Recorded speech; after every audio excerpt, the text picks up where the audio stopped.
In this game on Monday Night Football between the Las Vegas Raiders and the Kansas City Chiefs, we know there were tons of BS calls that happened in the second half. We're going to go through some of the ones that you have not seen. We know the most popular ones out there, but we're going to go through some other ones that you may not have noticed. James Palmer pointing out right off the top is the fact that the biggest play of the game was not the roughing the passer call. It was actually the holding call on the Raiders on the missed field goal with 9:28 left in the fourth, trailing 24-23. Vegas was. They would have had no points on that drive, and instead the Chiefs had more cracks at it to get a touchdown, able to extend the drive after that penalty. Really was a ridiculous play. You see it here on Malcolm Koonce. They're saying that it's defensive holding on a field goal. By the way, that has not been called since 2015, and yes, it was against the Raiders in 2015 when it was also called, which was ridiculous. And they even have this image that shows a better angle of this defensive hold, and Malcolm Koonce looks like he's being held by the offensive lineman there, but instead they call defensive holding. Pretty unfortunate, extends the Chiefs' drive. It even looks like the offensive lineman kind of pushes Malcolm Koonce forward and he just sort of reacts to it. He didn't even have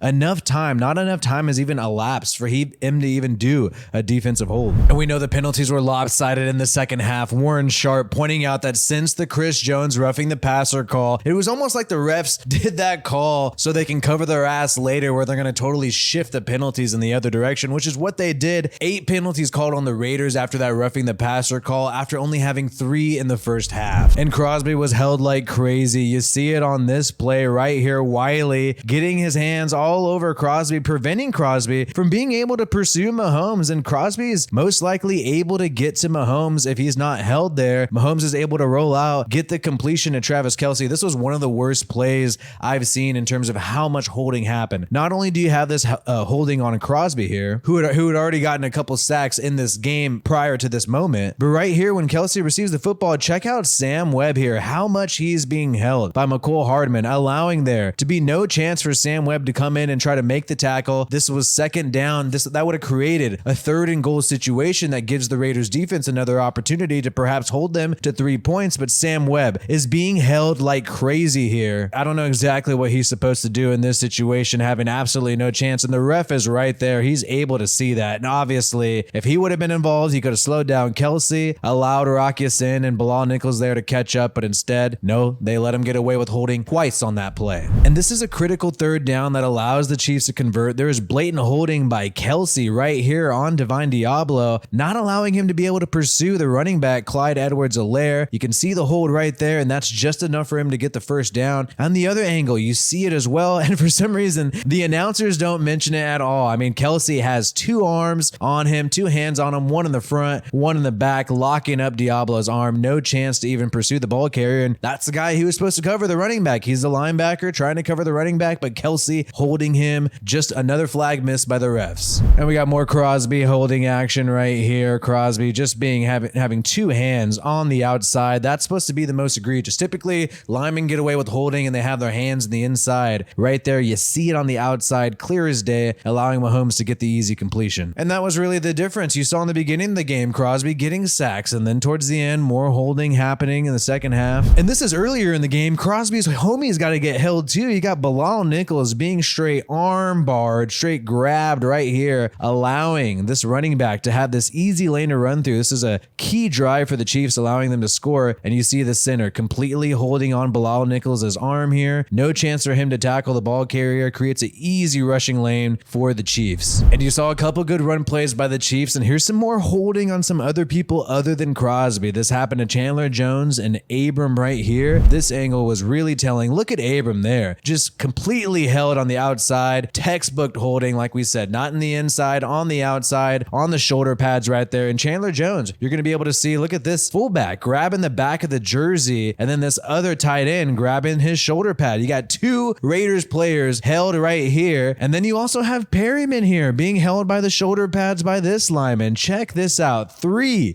different Raiders players being held all right there, creating an easy lane for the running back to just walk through. I mean, you could just walk through that. Hey, if they let the Raiders hold like that, I'm pretty sure they'd win every game. And this is a controversial call, but the Davante Adams catch was a catch. It was called on the field. A catch. You got to have conclusive evidence to overturn the ruling on the field. And you know, the announcers try to go against this because they're going to be all over the Chiefs. They love the Chiefs, whatnot. But check this this out here. He has control of the football. Both feet are down right there in that moment. Just a tap is all you need. And he's in control. He's in possession. You don't see it wobbling around right there. Yes, maybe he doesn't have the right hand completely on it, but you're allowed to make a one-handed catch. You're allowed to do that, and that's considered possession. Boom, he has it right there. But instead, they overturned this call. Both feet were in bounds. The question was, okay, did he have control? And as you can see from all these angles, he does. He does. Unless you're now saying you're not allowed to make a one-handed catch, and he was even able to make decisions with the football, handle it in a certain way, clearly possessed it. And Davante Adams in the press conference even specified and said he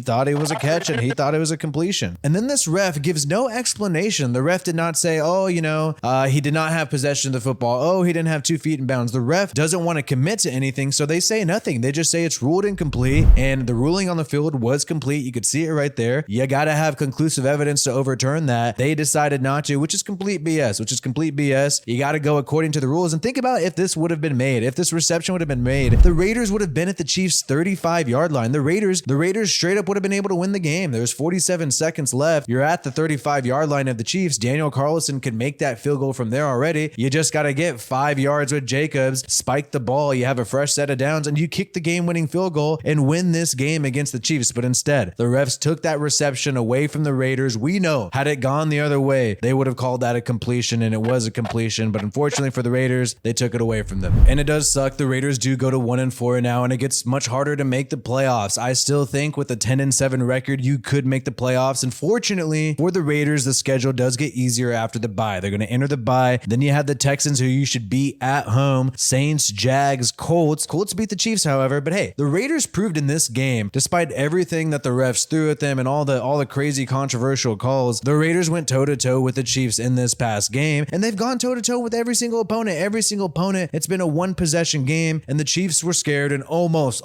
lost that game had they just ruled that Davante Adams pass a completion. So the Raiders could have had a completely different record right now, and this is after going through the hardest portion of their season. It gets much easier. They should be able to get some wins against these teams. Then you got to play the Broncos, who are collapsing, then the Seahawks, the Chargers. That will be a tough game, but we know they're dealing with injuries too. The Rams have not looked hot. They look very vulnerable, losing to the Cowboys and Niners. And then you got the Patriots, Steelers, Niners, and a rematch against the Chiefs, final game of the season in Vegas. I still think there is a path to 10 wins here, even though it's tough. You could maybe lose to 3 teams here in this remaining schedule and still have a 10-7 record, still compete for the wild card. And I think the Raiders will do just that. 60% of my viewers are not subscribed. Make sure you subscribe to this channel for more Raiders content. My name is WiFiWillie. Peace out, and I hope you have a good one.